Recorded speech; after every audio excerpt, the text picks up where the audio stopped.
exercise is the bow. Austin's going to demonstrate. He's got his fists here at the base of his hip.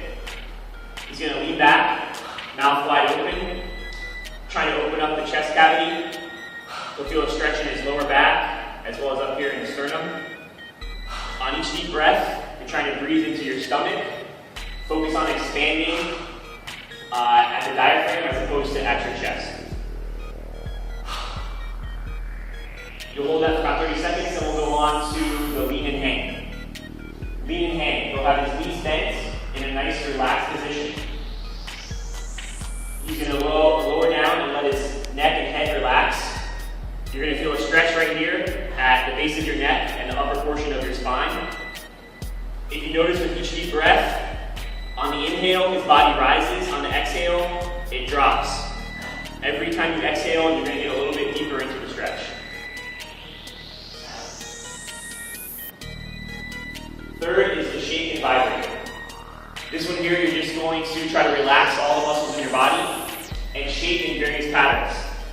You don't want to get caught up in the same routine, so don't find yourself doing the same thing over and over again for the 30 seconds.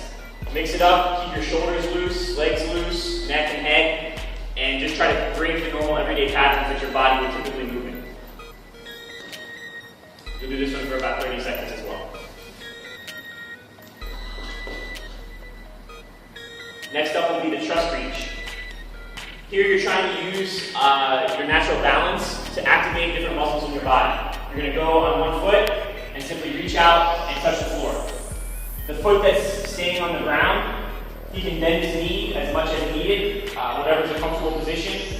On the reach, you're not trying to reach out far or just a comfortable position about shoulder distance, and you're going to do 5 on each leg. Once you advance and get more comfortable with this, you can attempt to do it with your eyes closed, try to work different parts of your body and activate those balance reactions. Once you have 5 on each leg, you're going to go into the deep knee bend.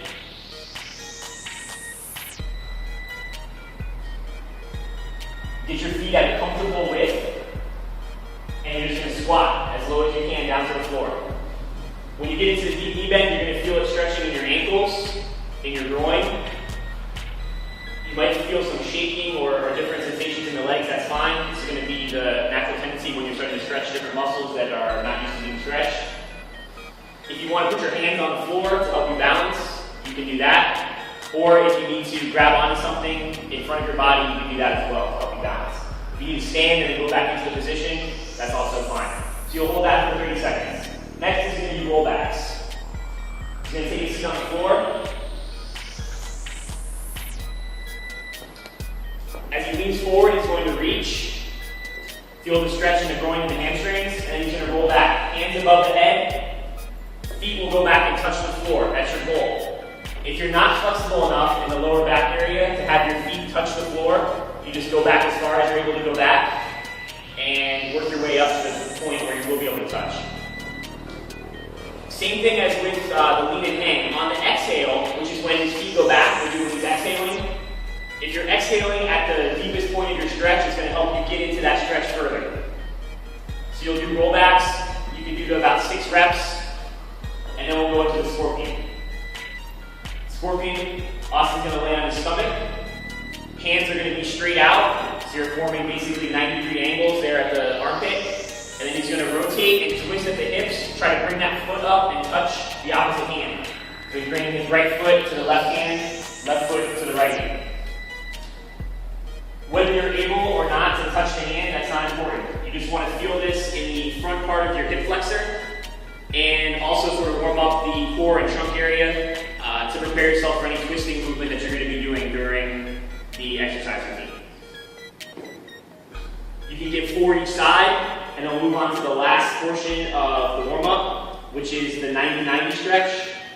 This is going to stretch out your hip flexors, both on the side and in the front. You're going to put both legs at 90-degree angles.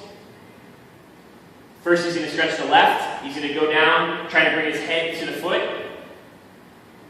And you'll feel this stretching in the left outer portion of his hip. Also, you'll feel this in your hamstrings and in your glutes. You'll hold this for approximately 30 seconds. If you have an imbalance, if one side is tighter than the other, you can hold that side for a little bit longer. After he holds this, he's now going to lean back. He's going to put his left elbow on the floor and have a little bit of an arch in his back. You see his head is leaning back as well. And imagine as if you're trying to touch your head to your foot, okay? And what you're going to feel is this stretch right here on the outer portion of the right hip. You might feel a little bit of discomfort in your knees or the tendons around that area. That's normal. That's part of the stretch. All right, go ahead and switch it up. Now we'll put his right foot forward, left leg back. Again, he'll lean forward, hold it for approximately 30 seconds. Feeling the stretch now on the right portion of the outer hip, also the right hamstring and right glute. Once he would have held this one for 30 seconds, he'll go ahead and lean back. Right elbow on the floor now, arching the back, trying to bring the head to the foot, feeling it on the outer portion of the left hip. If you're flexible enough and you don't feel this right away, you can try to drive your hips forward, and that will sort of increase the intensity of the stretch and help you feel it if you are very flexible already. All right, now we'll do our warm-up routine, and then we'll get into the first day of our exercise program.